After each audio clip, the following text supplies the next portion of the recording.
四季在街角悄悄更迭，故事慢慢重叠，迷迭小巷温柔月色，照亮每个季节。当未来慢慢展开，你就在我身边。And welcome to our conversations today. Today we are going to actually look at how changes in parenting has actually affected our children in today's generation. And when you think about it, today's parenting is actually happening in a world very different from the world that our parents grew in.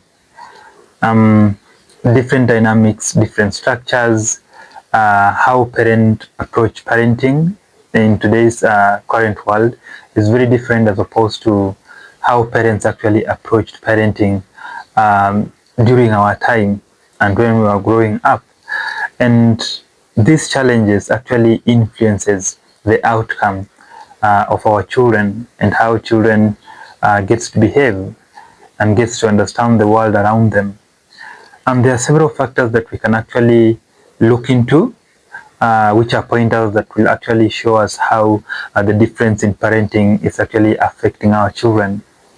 And some of these factors include things like today's parenting has actually moved from authority to negotiations. Previously, it was all about authority and structures that have been laid down for the children to follow them. In today's world, it's more of negotiations. Parents and children actually negotiate on how they are going to behave, on what boundaries they are going to put in place. And we realize that this actually brings some kind of imbalance in our children because come to think about it, firm authority versus negotiations, dialogue, and shared ability on decisions on which are the boundaries that we are going to follow within our home. And we actually realize that with this approach at this current moment, children more often fail to know where to put boundaries, because with negotiations they'll always want to push further and further over these boundaries so that they can actually have more of what they want to enjoy. And at their age, currently, they are not aware. They don't have that ability to know what is good and what is bad for themselves. And so moving from authority to negotiations has actually affected how our children are being brought up. And we leave so much for our children to decide what to do, because we have allowed those negotiations and dialogue within our home. So boundaries are not firmly put in place because children challenge them.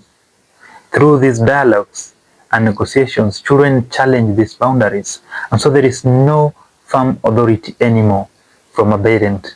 And so this one actually makes it difficult for us to bring up our children in a very straightforward.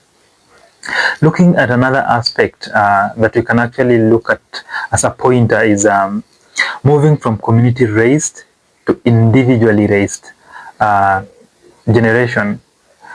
Previously, a child belonged to a community, a child belonged to extended family, and so people shared this responsibility of raising a child.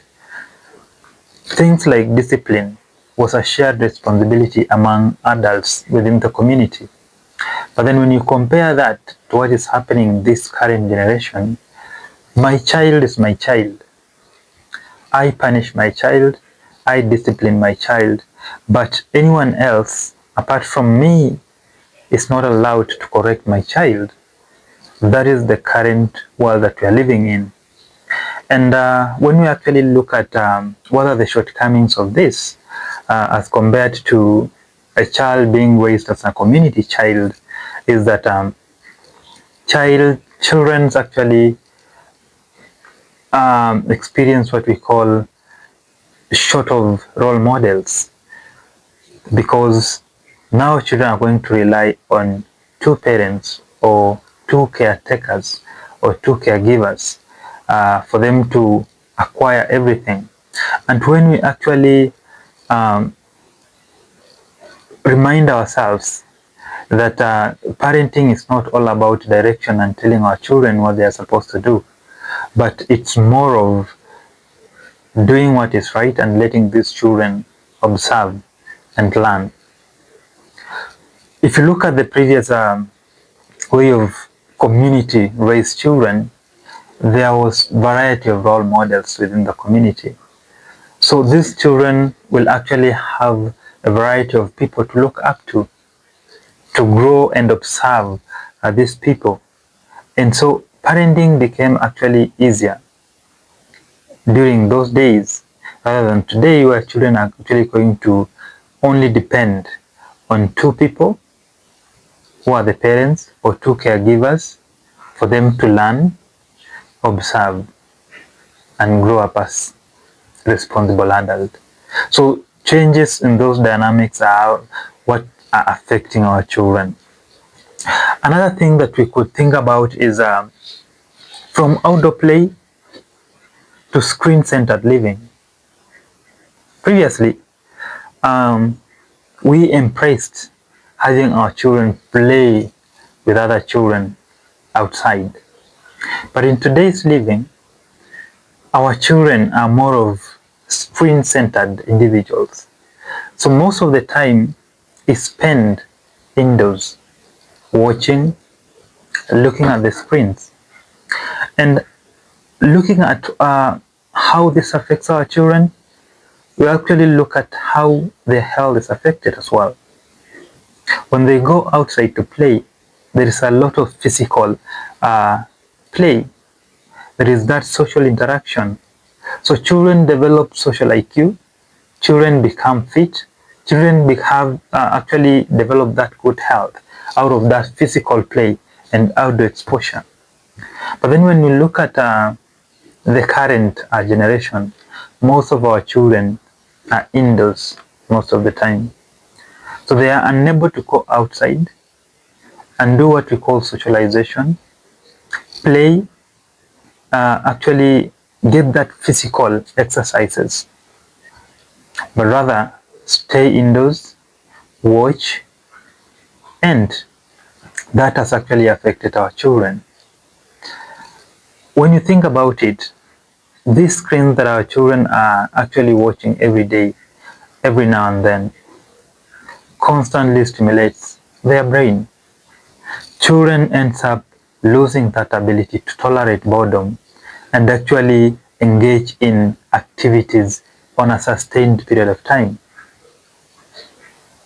which is actually something that is being observed in our current generation. A problem that has come up because of actually moving from outdoor play to screen living for our children. Another thing that we can actually think about is moving from scarcity to convenience. In today's world, everything is convenient. Everything is there, right there, whenever a child asks for. Compared to previous generations, we were brought up in times where scarcity was actually there, and it played a role in our children actually gaining skills like waiting skills, problem solving skills, developing patience. But because that is not there today, our children are unable to develop those skills. Today, if a child cries for, if a child is hungry, it is instant order and they have food. Previously, if a child cried for hunger, a parent had to prepare something for them. A skill of waiting no longer there anymore. A skill of problem solving no longer there anymore. because of moving from scarcity to convenience, which has actually affected our children in one way or the other. And another aspect that we can also think about is from emotional suppression to emotional expression. We cannot deny that the current parent is emotionally aware, and so they actually embrace that aspect of letting their children communicate and have that self or emotional expression, as opposed to previous generation where our parent had little knowledge of emotional expression. But then when we go further into that, we find out that allowing our children to express their emotions without teaching them emotional regulation ends up having children who cannot actually handle their emotions, but rather just throw out those emotions anyhowly. So, apart from just letting our children express themselves, express their emotions, we have to go a step further and let our children learn emotional regulation, because it's a very important factor for them to actually use whenever they are actually accorded with that ability to share and also communicate how they are feeling. So it's also a factor that is affecting our children. And another thing that we can also think about on top of that is moving from discipline to fear of correction. Previously, parents weren't afraid of hurting their children's feelings. Discipline was paramount. Discipline was put at the forefront of childcare and child upbringing. But in today's world, parents are very much concerned and sensitive of hurting our children's emotions. And because of this, discipline has actually gone a little bit down. And it has actually led into what we call permissiveness, more of permissiveness when we talk about parenting styles. And we all know that without consistency of discipline, then children will tend to always test limits and break those boundaries that are there. And this leads to most of the time children that we see as most entitled and lacking that respect for authority, because discipline was actually not there enough for these children to develop that respect for authority and develop that ability to be respectful in an environment where other people are there and they can thrive in a better way. And another thing that we can also think about is from parent-led to children-led homes. What does this mean? During this current generation, as opposed to the previous generations, parents has actually moved into empowering children more. And children are given more and more responsibilities to make more decisions in a home setup. And we understand that with this approach, children end up actually being sometimes given more responsibility as compared to their developmental age.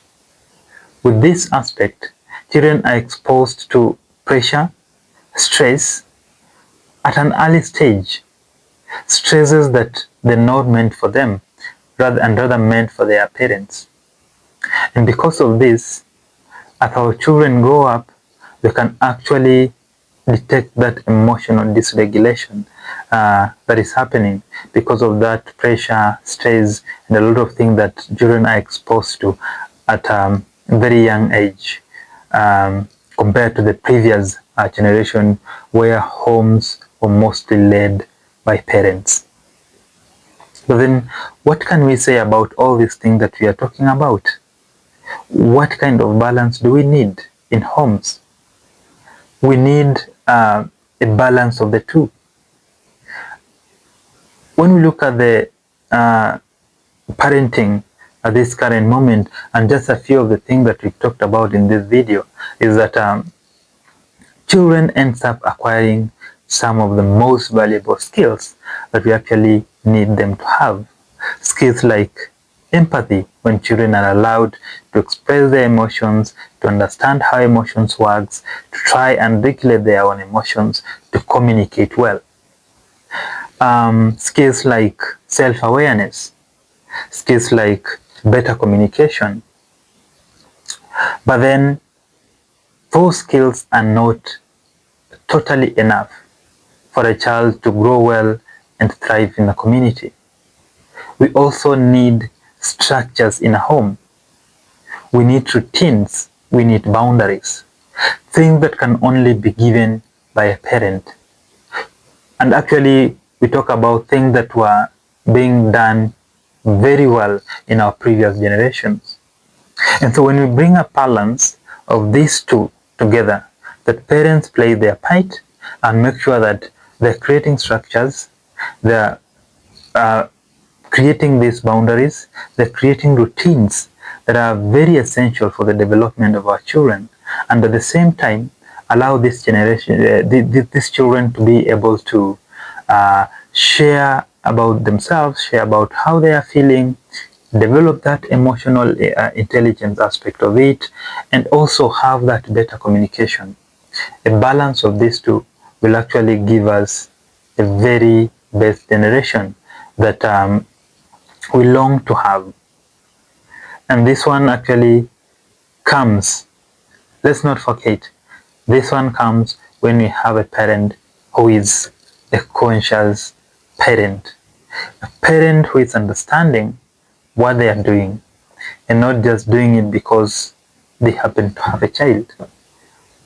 And so I'll always still insist that as a parent, make yourself aware of all these issues that we are speaking about. Keep learning every day. Keep developing yourselves.